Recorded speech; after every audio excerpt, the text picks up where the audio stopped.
Hello student, कैसे हो भाई। उम्मीद करते हैं आप सब लोग बढ़िया होंगे। तो प्यारे बच्चों, आज की इस वीडियो में हम पढ़ने वाले हैं फिजिक्स का एक बहुत ही महत्वपूर्ण क्वेश्चन है। आप देख पा रहे हैं बोर्ड पर कि कोई दंड चुंबक है, या दंड चुंबक को हम चुंबकीय द्विध्रुव भी कह सकते हैं। कैसे कहेंगे, क्यों कहेंगे, इसको बताऊंगा मैं आपको। चुंबकीय द्विध्रुव के कारण उसके निकट किसी बिंदु पर चुंबकीय क्षेत्र की तीव्रता हमें ज्ञात करनी है। जिस तरीके से आपने वैद्युत द्विध्रुव पढ़ा था, इलेक्ट्रिक डायपोल पढ़ा था। इलेक्ट्रिक डायपोल क्या होता है? दो आवेश जो कि परिमाण में बराबर परंतु चिन्ह में विपरीत हों, किसी अल्प दूरी 2l पर रखे हुए हैं, तो उसे हम कहते हैं वैद्युत द्विध्रुव। मान लीजिए प्लस क्यू आवेश यहाँ रखा हुआ है, माइनस क्यू यहाँ रखा हुआ है, अल्प दूरी 2l पर रखे हुए हैं, तो इसे कहेंगे व्यवस्था को हम वैद्युत द्विध्रुव। इसी प्रकार से कोई बार मैग्नेटिक है, दंड दंड चुंबक है। दंड चुंबक का एक साउथ पोल होता है, एक होता है नॉर्थ पोल। ठीक है ना। दो ध्रुव होते हैं, दोनों ध्रुवों की प्रबलता होती है, इसे कहते हैं हम ध्रुव प्रबलता। ठीक है। ध्रुव प्रबलता एक दूसरे से कैसी हैं? अपोजिट हैं। एक नॉर्थ है, एक साउथ है। ठीक है ना। तो एक दूसरे से अल्प दूरी पर रखे हुए हैं, या ऐसे मान सकते हैं इसको कि नॉर्थ पोल और साउथ पोल दोनों एक दूसरे से अल्प दूरी पर रखे हुए हैं। इसलिए इसे बार मैग्नेट को हम क्या कहेंगे? एक चुंबकीय द्विध्रुव की तरह इसको हम कह सकते हैं। ठीक है ना। यानी इसको एक चुंबकीय ध्रुव मान सकते हैं। ठीक है ना। तो देखिए, मान लीजिए ये कोई दंड चुंबक है, ये बार मैग्नेट है कोई। इसका ये सिरा साउथ है, ये सिरा इसका नॉर्थ है। जो भी इनके ध्रुव होंगे, नॉर्थ और साउथ, इनकी प्रबलता होगी। मान लीजिए इसकी ध्रुव प्रबलता m है, इसकी भी ध्रुव प्रबलता कितनी है? m है। इनकी डायरेक्शन अलग अलग होगी। ठीक है ना। जिस तरीके से वैद्युत ध्रुव में दो आवेश होते हैं, धनावेश और ऋणावेश, वैसे ही ये साउथ और नॉर्थ की प्रबलताएं कैसी होंगी? अलग अलग दिशाओं में होंगी। इसलिए यह एक वैद्युत सॉरी चुंबकीय द्विध्रुव की तरह कार्य करेगा। मध्य बिंदु इसका मान लीजिए O है। मध्य बिंदु O से R दूरी पर एक बिंदु P है। मान लीजिए यहां पर बिंदु P है। ठीक है ना। अच्छा, इसकी दो स्थितियां बनती हैं बच्चों। एक तो अच्छी स्थिति बनती है, यानी इस जो बार मैग्नेट का जो अक्ष है, उस अक्ष पर, उस अक्ष के अनुदिश कोई पॉइंट हमने लिया है जिस पर हमें चुंबकीय क्षेत्र की तीव्रता ज्ञात करनी है। ठीक है। मान लीजिए ये पॉइंट ई है, और एक इस बार मैग्नेट के ऊपर या नीचे निरक्षीय स्थिति में दूसरा पॉइंट हो सकता है। तो एक बार मैं अक्षीय स्थिति में पहले निकाल के दिखा रहा हूं, फिर हम निरक्षीय स्थिति का भी करेंगे। तो हमने माना कोई साउथ और नॉर्थ पोल वाली एक चुंबक है, जिसकी ध्रुव प्रबलताएं m और m समान प्रबलताएं हैं, लेकिन कैसी हैं? विपरीत हैं। अच्छा, मध्य बिंदु O से स्मॉल r डिस्टेंस पर एक बिंदु P है, और कैसी स्थिति में है? इस अक्ष की स्थिति में है, यानी अक्षीय स्थिति में है ये। ठीक है ना। तो अक्षीय स्थिति में मध्य बिंदु O से 8 दूरी पर एक बिंदु P है, जहां पर हमें इस बार मैग्नेट के कारण, यानी साउथ और नॉर्थ के कारण जो परिणामी तीव्रता है, उसे हमें ज्ञात करना है। ठीक है। चलिए, तो पहला पॉइंट क्या है हमारा? नंबर 1, अक्षीय स्थिति में, अक्षीय स्थिति में चुंबकीय क्षेत्र की तीव्रता, चुंबकीय क्षेत्र की तीव्रता। बिल्कुल आराम आराम से इसको समझेंगे, जल्दबाजी नहीं है कोई भी हमें। ठीक है। तो देखिएगा, पहले निकालते हैं जो इसका नॉर्थ पोल है। मान लीजिए ये जो हमारा दंड चुंबक है, इसकी लंबाई 2L है, L लंबाई इधर है और L लंबाई इधर है, ठीक है ना। अब बात करें हम यहाँ से बात करें मध्य बिंदु O से, ठीक है ना। ये पॉइंट हमारा कितना है, N है, ये डिस्टेंस कितनी हुई L। इस डिस्टेंस से यानी इस वाले पॉइंट से बिंदु P की जो दूरी है वो क्या होगी, NP। NP दूरी होगी बेटा, टोटल डिस्टेंस तो R है, उसमें से L माइनस कर देंगे यानी R माइनस के L। और जो साउथ पोल है वहां से डिस्टेंस क्या होगी, SP।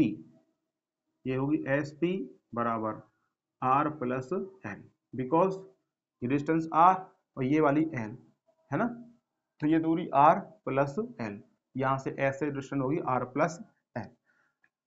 तो निकालते हैं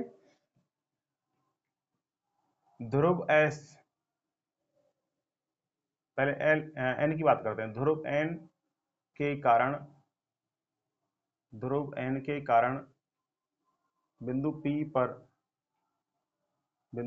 पर चुंबकीय क्षेत्र की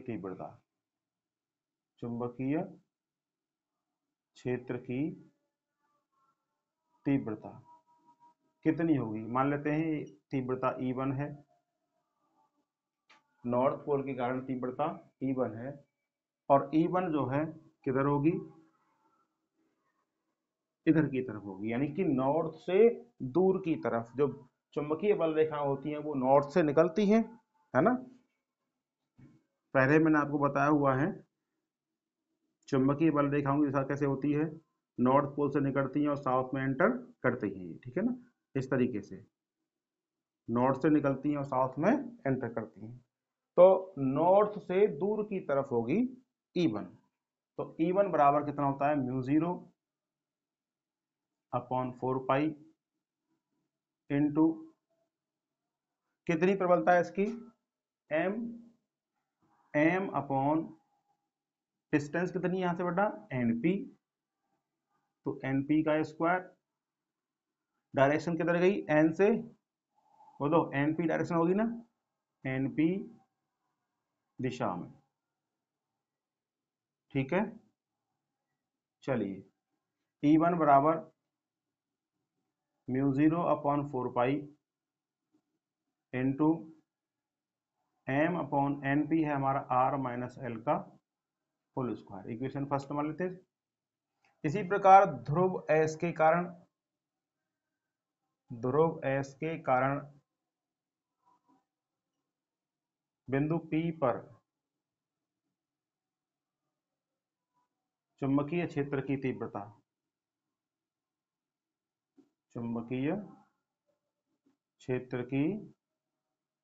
तीव्रता E2 मान लें इसको।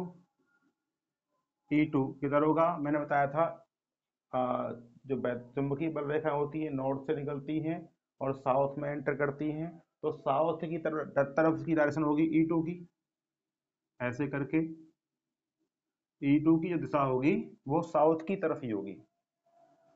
तो μ0 अपॉन 4 पाई इंटू ध्रुव प्रबलता इसकी भी m है, m अपॉन डिस्टेंस कितनी है इसकी, एक बार लिख लेते हैं कितनी है, SP डिस्टेंस है, तो SP का स्क्वायर। E2 बराबर μ0 upon 4 pi into m upon SP कितना है बेटा, R प्लस L का होल स्क्वायर। समीकरण नंबर 2 मान लेते हैं इसको। डायरेक्शन क्या होगी इसकी, P से S की ओर होगी, P से S दिशा में, ठीक है ना। अच्छा, अब बात करते हैं, देखिएगा यहां पर ये E1 ज्यादा है या E2 ज्यादा है। यहाँ देख पा रहे हैं हम μ0 अपॉन 4 पाई, यहाँ भी है, m यहाँ भी है, दोनों जगह पर है, और यहाँ पर R माइनस एल का होल स्क्वायर है, यहाँ पर है R प्लस एल का होल स्क्वायर। यानी कि डिवाइड में वैल्यू कम है उसका स्क्वायर हो रहा है, डिवाइड में वैल्यू ज्यादा है उसका स्क्वायर हो रहा है। तो कम का डिवाइड करेंगे तो ज्यादा मान आएगा, ज्यादा का डिवाइड करेंगे तो कम वैल्यू आएगी, तो इसलिए E1 का मान E2 से ज्यादा है। ठीक है ना, तो लिखेंगे चूंकि E1 बड़ा है E2 से, E1 बड़ा है E2 से, अतः बिंदु P पर परिणामी चुंबकीय क्षेत्र की तीव्रता, परिणामी चुंबकीय क्षेत्र की तीव्रता कितनी हो जाएगी बेटा? E बराबर E1 माइनस E2, E1 में से E2 को घटा देंगे हम, तो E बराबर डायरेक्शन क्या होगी, क्योंकि E1 की वैल्यू ज्यादा है तो E1 की तरफ E हमारा परिणामी मिलेगा। तो E1 की वैल्यू कितनी है, mu 0 upon 4 pi into M upon R minus L का whole square minus mu 0 upon 4 pi into M upon R plus L का होल स्क्वायर। सॉल्व करेंगे बेटा इसको, E बराबर म्यू 0 अपॉन 4 पाई को कॉमन निकालेंगे और यहां पर बचेगा कितना, M upon R minus L का होल स्क्वायर, यहाँ बचेगा M upon R plus L का होल स्क्वायर। ठीक, then E equal mu 0 upon 4 pi, LCM लेंगे इसका, R minus L into R plus L पूरे का होल स्क्वायर कर दें।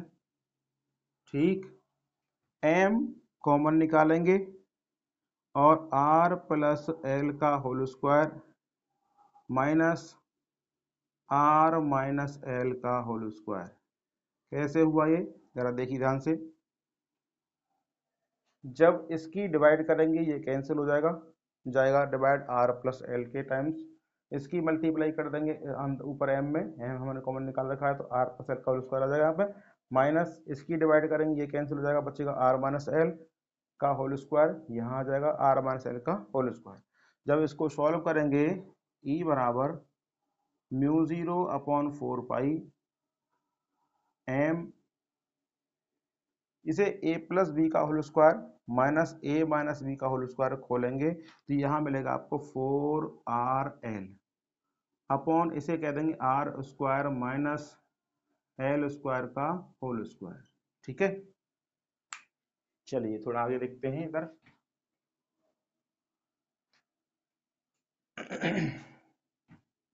यहाँ देख पा रहे हैं आप R काफी ज्यादा डिस्टेंस है और L बहुत छोटी दूरी है, तो R की तुलना में L की वैल्यू बहुत ना के बराबर है ना। हम लिखेंगे चूंकि